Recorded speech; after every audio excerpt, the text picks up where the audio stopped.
If you're new to Binance and looking to get started with this exchange, you're in the right place. In this video, I'm going to show you how to deposit funds, make a trade on the exchange, and even cash out and take those profits. Plus, as a bonus, I'm going to show you how to earn on idle assets as well, allowing you to get started with your passive income journey. If that sounds good to you, make sure you subscribe to the channel and also sign up via Binance with the link down below. This is going to save you on trading fees straight out the gates in a special promotion I'm running with Binance here. So utilize that link and let's get started. So what do you need with Binance to get going? Well, first and foremost, you're going to need either an email or a Google account. So first and foremost, we're going to pass through this screen and get started. And once you've done that, your screen is then going to look a little bit like this. As you can see, it's suggesting to verify my account at this point.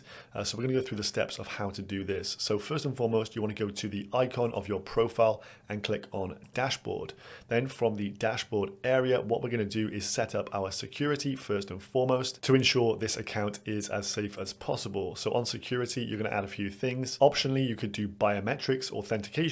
That is, for example, face recognition or a thumbprint, but my preferred method is to utilize a two-factor authentication such as Google Authenticator or Authy. So Authy is the preferred option in my opinion. It is more superior than Google Authenticator, but make sure you do download one of these authenticator apps, as this will give you a unique 6-digit code that refreshes every 30 seconds for you to log into your accounts, make deposits, make withdrawals, that kind of stuff, and really just shore up your defenses against scammers. Then from the dashboard, we're going over to the identification tab. This is where you need to complete a full ID verification. So with you, you're going to need either a driver's license, a passport, or a national identity card. You can see the Start Now button just above my head here. It's going to ask you for some personal details and submit some of those documents. This is your KYC or Know Your Customer procedure, as Binance is now a regulated exchange, so you need to provide these details if you want to trade on here. So this is the security, the verification stage, the kind of boring stuff you'll need to jump through before really making a start in earnest. But once that is done, you're going to probably want to get started here and start buying some crypto assets, or at least depositing some fiat or local currency of your choosing.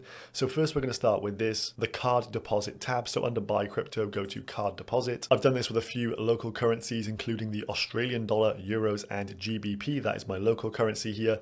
And you can see from this list here, we have two options. I can do a bank transfer, and it's going to cost just £1 in transaction fees, which is very good, or I can do a card, i.e. purchase with credit or debit card, but there's a 1.8% transaction fee. So on $1,000 there, you're talking around $10.80. So these fees can add up over time. So my preferred method is bank transfer to keep the fees low as possible, more bang for your buck to spend on crypto. No need to go through this in detail here. We'll just press continue. And then what you're going to be presented with are bank details for you to send your bank transfer across to. So like you do with friends and family, a bank transfer is pretty self-explanatory, but do remember the reference code that Binance quote to you. Make sure you include that in the bank transfer to make sure the funds settle. In terms of fiat currencies, there's a huge array of them on here, so you can deposit from pretty much all nations across the globe there. So once you've got some fiat currency on an account here, you're going to want to probably change that into some dollars, some cryptocurrency dollars known as stable coins. So if we just go to trade and Binance convert here, we can see how to do this quite simply. As you can see on screen, I've got some native stable coins on here, but if I want to convert some euros that I previously deposited on here, I can bring those up, then click on that deposited currency, for example here the euro, and I can do a simple swap into maybe Binance's US dollar, or my preferred one would be Tether in this situation. Enter the amount you want to convert. Note I do not have enough to actually make a transfer here. You will require a minimum of €1 or alike. Click preview, and then we can see €1 gets me roughly 99 cents in USDT. So this is how you would start off, getting fiat currency in and then converting that fiat currency into a stablecoin asset ready to deploy and trade some Bitcoin. Now back onto the profile tab up here, we're going to go to wallet and just select overview. From here, you can see your current balances. I've got a few $100 pretty much on here. And above us, we have a deposit tab. Then two options come up, the fiat deposit. This is the bank transfer I just showed you, plus also a crypto deposit. So if you've got crypto maybe on Coinbase Exchange and you want to convert it over to Binance Exchange,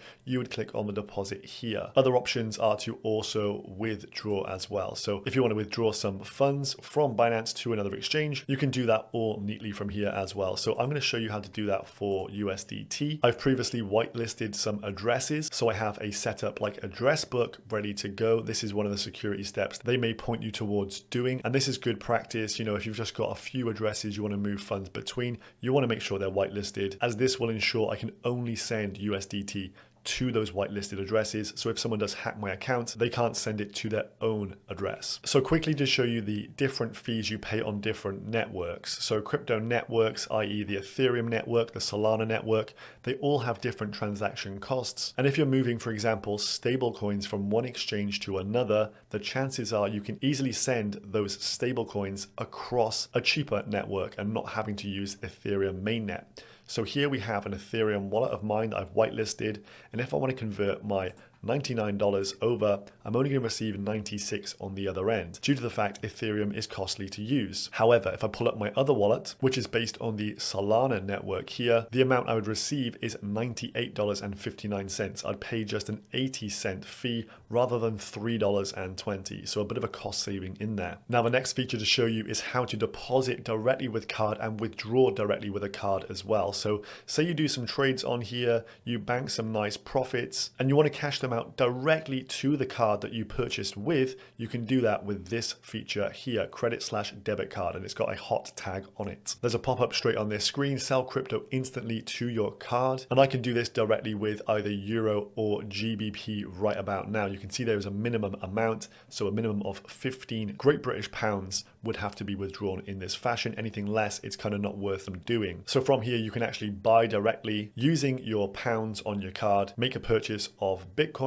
or cash out and bank some profits with the sell button here. So I can sell my USDT directly for Great British pounds at a conversion rate of roughly $99 to 86 pounds there. This actually cashes out pretty damn quickly, but they do give you a time frame of roughly 1 to 3 working days via this method. But this is definitely a good habit to get into, to actually sell out your cryptocurrency, realize profits back into your bank accounts to enjoy the gains made. So enough of the boring stuff. How do we buy some Bitcoin on the open market at maybe a better price than is currently quoted? Well, we're going to go to trade and spot markets here. As you can see, I've got everything set up in dark mode. You can change that with the settings tab towards the top right hand corner. I just prefer this to save my eyeballs. So what do we have on the left hand side here? We have the quoted asset Bitcoin and the base asset, the one we're buying with, which is USDT. Now on the left hand side as well, we have the order book. So we've got people looking to sell their Bitcoin at a higher price than it's currently trading at. And then we have people down below in green that are looking to buy Bitcoin at a cheaper price than it is currently trading at. And then they meet in the middle here. That is the current market price. So if you were to place a limit buy or sell order, it would go in the order book, this side or this side.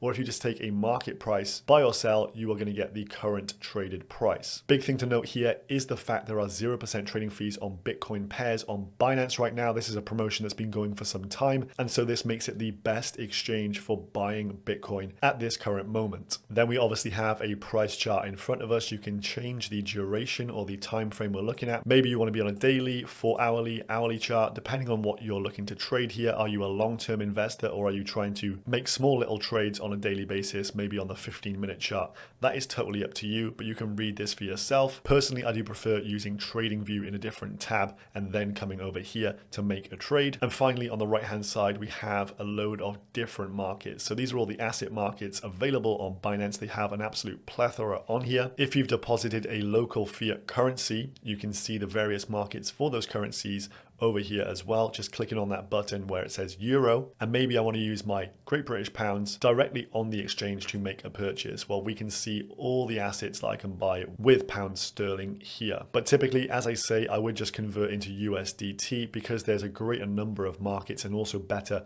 depth on those markets as well, so you get a better execution on your trade. Last thing to show you is how to actually make a trade. So if we want to buy some Bitcoin right now, we're going to do a limit order. So as I said, a market price order will take the current market price. But if you want to get a bit of a discount, maybe you want to buy at a lower price. Maybe you think Bitcoin could, go down a few $100 here in the next few hours. Well, you can edit the price at which your order will be placed just by clicking in here and then editing. So maybe I want to buy at 20,400 per Bitcoin, and then I can use the slider down here to see the amount of Bitcoin I can get for my $99 worth of USDT. So at $20,400, I can get roughly 0.00487 Bitcoins for that amount of dollars. And if I want to make that purchase, I would click buy. But if I want an even steeper discount, I can enter pretty much anything I want in here within reason, maybe $10,000. You really think prices are going to go that low, well then you're going to get more bang for your buck if that does hit. There's no guarantee that these limit orders will get filled. Bitcoin could just go straight to the moon. But if you come here on a specific day and you're willing to buy, I would suggest reducing the price as a limit order by at least a few $100, and there is a high likelihood you will get filled on that. Any open orders will appear in this box down here, and you can cancel them at any time. So deposits of fiat currencies, withdrawals of crypto and fiat, and how to trade assets on here, limit and market orders. We've covered all that. But what's next? How do we earn on our idle assets? Well, there is a neatly named Earn tab up here, and we're going to go to Simple Earn. This is where they're pushing most of their Earn products right now. So this is a way to actually get a percentage return on assets that are just sat in your account. So you can see the various products on here. So there'll be a cryptocurrency name and a current APR. You can then see the duration. So if they're on flexible, this means there is no lockup duration. You can withdraw them at any time. Makes a lot of sense to actually utilize anything that is flexible, and you're leaving on your exchange account because you're going to earn a little bit of something by just having this applied. I'll show you how to do that in just a second. But then you can see the duration days, 30, 60, 90, and 120 days. So these cryptocurrencies will need to be locked in for this duration to receive this APR. And as you can see, if I go to 90 days, the APR drops, 30 days it drops again, and flexible it drops even more substantially. But let's just scroll down and find something we got. We've got some USDT on the account here. You can see there's a flexible amount. You can click subscribe, and this lets you know that the APR tier rate here is between $0 and $1,000. You're going to get 8% on that. Now that is an annualized amount, i.e. $80 per year.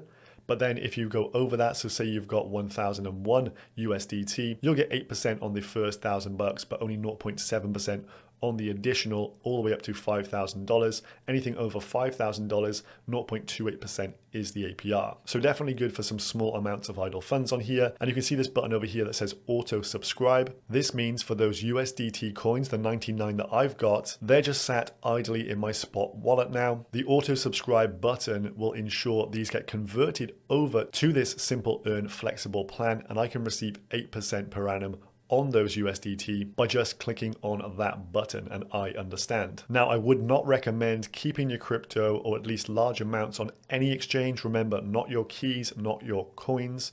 But if you have small amounts, maybe you're trading with, it is worthwhile checking out this feature and seeing if you can get a little bit of extra passive income for holding your assets in these types of accounts. So I hope you enjoyed this one, and I hope it was helpful. But if you do have any questions, or you want me to do follow-up tutorials, drop me a comment down below and I'll be happy to help. Remember, using the link down below will get you a discount on your trading fees. So it is beneficial to use my link down below as the pinned comment. Click that, sign up, and get trading, people. And I will see you in the next video. Goodbye.